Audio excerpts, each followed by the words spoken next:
I think there's one place we agree. This is an opportunity for the Republican Party to begin redefining itself. We know what the values of the party is, and we know, or are, and we also know what the party has stood for in the past. But as Chris said, there is a promise in Washington to the American people from both sides of the aisle to work in a bipartisan fashion. And so it is disappointing, even though I hear where you're coming from. We know what you stand for. 80% of the American people support this plan. See, I want to talk about bipartisanship, and you want to talk about socialism. This isn't socialism. This is a time for all Americans to step up to the plate and give. That's what's got to happen to here. be patriotic. That's what's got to happen. Wait, listen. To give. This is a time. This is a time of service across the board. That's what this is about. All right, let me ask and sacrifice is what we're all going to have to do. The average American works 5 I would not want to have that conversation. As a parent, when my daughter was born, I got down on her level at the stroller and I looked at all the images out there that she was confronted with on a daily basis. This is the least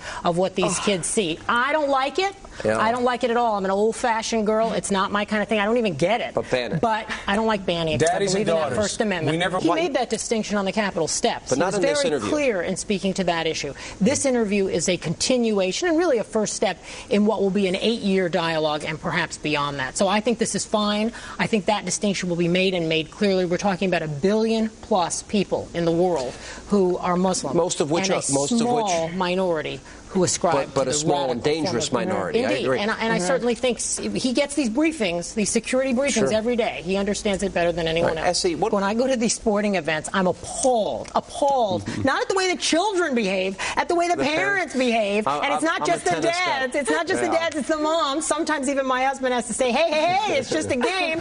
And the coaches, the kids are the most mature people out there. I think it was shameful. You draw back. You don't play your best players.